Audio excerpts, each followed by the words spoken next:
Let's go to some new numbers we have for State Senate District number 16. This is in Dallas County.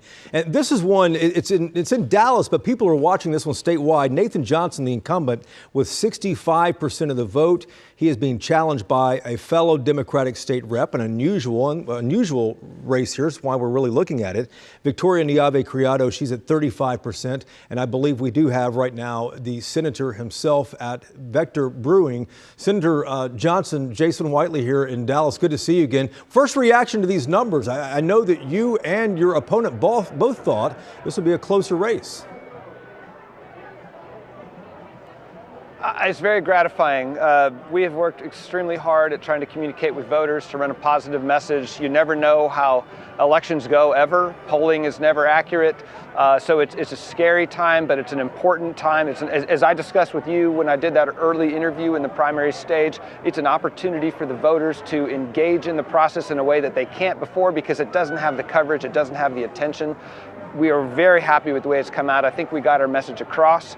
And I'm delighted with the results so far. I'm eager to get back to work, really. Have you heard yet from your opponent yet?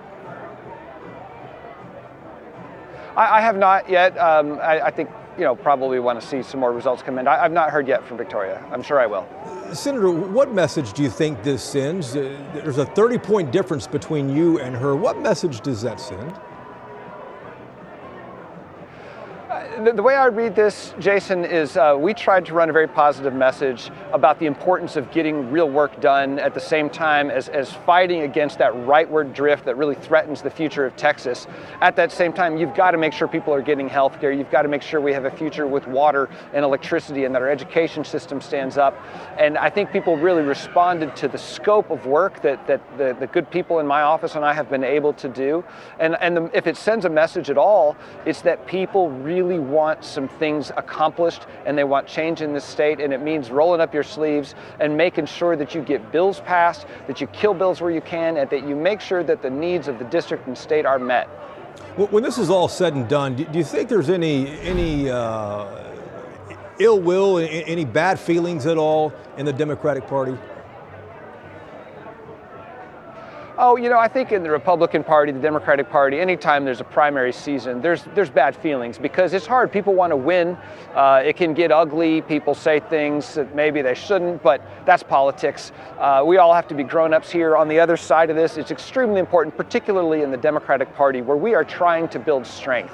We are trying to lead this state.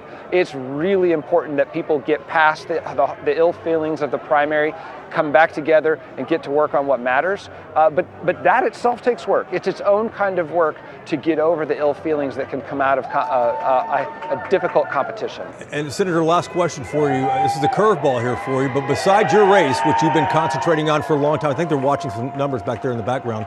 Besides your race, what else are you watching for tonight? What other races? I've got a lot of friends in the Democratic primary I'm cheering for, and I'm watching those, but I'm also particularly interested in the just bizarre challenges happening in the Republican primaries right now. We've got really conservative Republicans who are being challenged because they're supposedly not conservative enough because they didn't support Ken Paxton or they didn't support vouchers. And I'm wondering, as a Democrat who works with other Democrats and who works across the aisle to get things done, what is that legislature going to look like next session? What is going to prevail? That hostility we're seeing over there? I mean, look, it's been a really hard primary on the Democratic side for a lot of people, me included. On the Republican side, it's nuts. I am watching closely to see what happens over there because I want to know what sort of environment I'm walking into. Senator, we'll be watching this race as well. Thanks a lot for your time tonight. Good luck to you.